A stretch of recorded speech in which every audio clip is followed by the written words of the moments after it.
What's up, everybody? Brian here, and today, what are the top 5 Final Fantasy games of all time? The purely be-all, end-all. If you don't agree, you, sir, or madam, or Moogle, just need to get out. No, just kidding. This is obviously just my thoughts. One of the things we do, and we did just last night on the stream over at Work To Game, was talking about what are your top 5. And so I wanted to kind of put my list together, really, solidify it. Sometimes it evolves. Sometimes things might move up and down depending on how I'm feeling at the time. And, I just thought it'd be kind of fun to put it over here on my personal channel, just as I'm vlogging away throughout the week. That's just something to see, and also to see if you guys have your top 5. What is your number 1 Final Fantasy game of all time? It could be the first one you played. It could be the last one you played. There really is a collection, and this just means it's got to have Final Fantasy in the title. So if there's any Mystic Quests out there, Mystic Questers, I'm no judgment, no judgment. But I'd love to know what you guys are thinking in the comments below. But I think for me, the easiest way to start this is with my number 5. And that is Final Fantasy Tactics: War of the Lions, which was essentially remastered for the Vita, or essentially, I guess, the PlayStation Portable, if you will. Now, Final Fantasy Tactics is one of the games that I just have such a love for, and even while I play Final Fantasy XIV right now, some of the things that, were featured in the Return to Evil East really help bring that about, really help solidify that game in my mind, and just my love of it, and my wanting to return to it. But I'm not a big mobile gamer. I do have it on like iPad and iPhone and stuff like that. But what I would love to see is a PC edition or a Switch edition. I'm just saying. So yeah, Final Fantasy Tactics is definitely in the running, especially from a story perspective, from a gameplay perspective. It is truly a masterpiece, and one that they followed up with 2 Game Boy editions of, which again would be phenomenal if they even put those on the Nintendo Switch. Hint, hint, Nintendo. That's my number 5. What's yours? Number 4, easy breezy, coming in right on the heels of it, is Final Fantasy IV. This was the Final Fantasy that actually I fell in love with. This was the first Final Fantasy that I actually really connected with. And originally it was Final Fantasy II on the Super Nintendo here in the United States when I was a kid. I played the original Final Fantasy and did not love it. I was, and I still am, a Dragon Quest, Dragon Warrior fan. That was what brought me into RPGs. And when I went and played Final Fantasy, it just didn't have that feel. I really, actually at that time, really loved Dragon Quest. And I was like, man, it's just, it's not what I was looking for in a game like that. Now, Final Fantasy, 4 in this case, comes about in such a narrative. There were so many moments in the story itself that I was shocked and blown away. I'm not going to spoil it here for anybody who has not had the opportunity to play it, but it's truly a game that I think stands as a real, I guess, footnote, a real solid entry into the Final Fantasy series. Into the Final Fantasy series. But that is my number 2 for many, many reasons. I really love the story. I really love the gameplay. I really love that characters would come and go. And I felt like this, to this day, that sometimes it's like, some games don't really take a lot of risks with characters until Dragon Quest XI, where they were doing some stuff there that really, I think, had an impact that I wasn't expecting, because I think games since Final Fantasy II really were just like, oh, you get all the characters. Final Fantasy, we'll talk about some more Final Fantasies here, and obviously in a minute. But I really respected that, and especially experiencing that game for the first time, beating it all the way through, just diving through everything, going to the moon, getting Bahamut, was truly just... It what solidified my love for Final Fantasy. So, what's your number 4? And number 3, Final Fantasy XII. I think one of the things that kind of worked against Final Fantasy XII was where it kind of came out in the life of the PlayStation 2. Really, I felt like it was originally overlooked. I'm really happy to see they brought it to the PlayStation 4, PC via the remastered edition, and now essentially coming to Xbox and Switch. It's going to be a good year.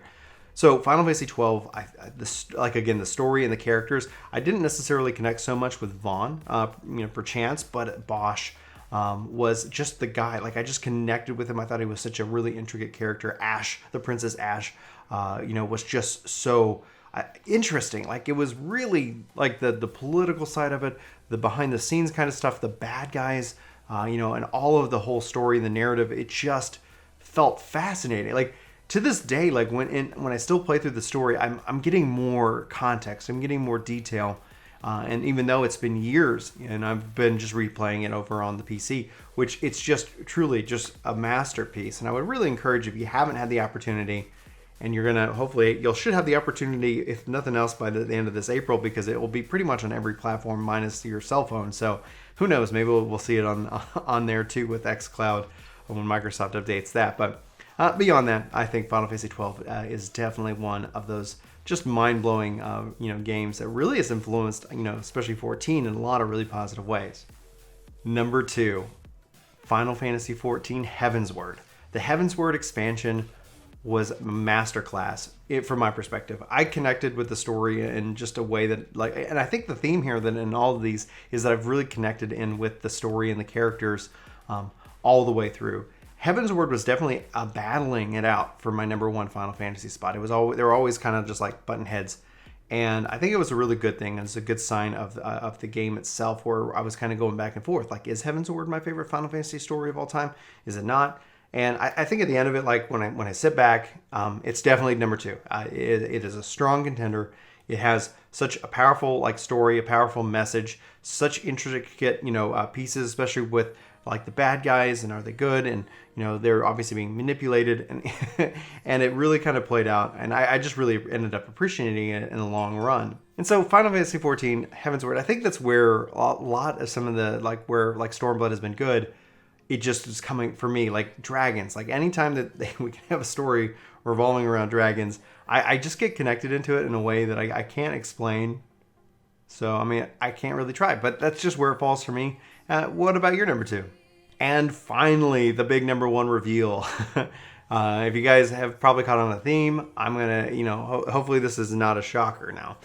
Final Fantasy VI. Final Fantasy VI being my all-time favorite Final Fantasy game. For the story, for the characters. Now, coming off of 4 and going to 6, where I felt like you could kind of keep all the characters, or at least you could get all of them and have them at the end of the game and had to switch them out. Like the party wasn't predefined or preset. At the time, I wasn't so fond of it. I like how the 4's narrative drew in, and the characters made certain decisions that were right for that character, and then eventually you ended up with your party that you were obviously then fighting the big bad with. But with 6, like you could, there was optional characters. There were things that you could do that would impact the later half of the game.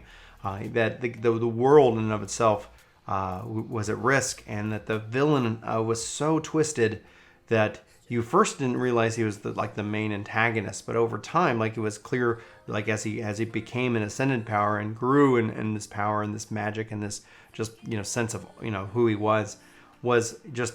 It was great. It's the only thing I think that really hurt 6, for my opinion, is I didn't felt like it had just that right conclusion. You leave the tower and then you're flying around the airship, and then essentially I didn't feel like any kind of closure like I did with Final Fantasy IV, and I haven't really seen that in a lot of games where they kind of give you that sense of, I don't know, the happily ever after. And maybe that's not what you want, because even they followed 4 up with the after years or whatever they ended up calling it. And at its root, though, guys, Final Fantasy VI is one of the games that I'm surprised we haven't seen remastered, that we haven't seen done up. They brought it to mobile, and the visual of it was just sad. At the end of the day, when I look at Octopath Traveler, if they come and announce Final Fantasy VI Octopath style, that in my mind is exactly what I would love for Christmas, Nintendo. Anyway. So that's my number 1. I'd love to know yours. I'd love to know your top 5 Final Fantasy games. And let's have that conversation. But for Brian's video vlogging channel that we don't really, I don't know, I'm kind of thinking of some fun things. Let me know if you think of a fun name for the channel besides just my name straight up. Let's have that conversation. Thank you very much for watching. Hope you have a phenomenal day. I'll talk to you soon. Take care.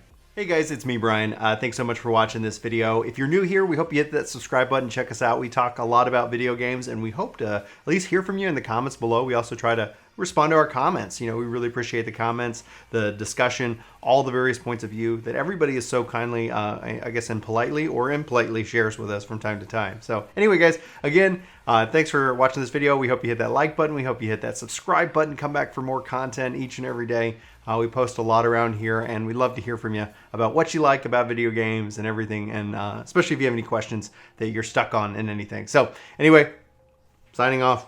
See you next time.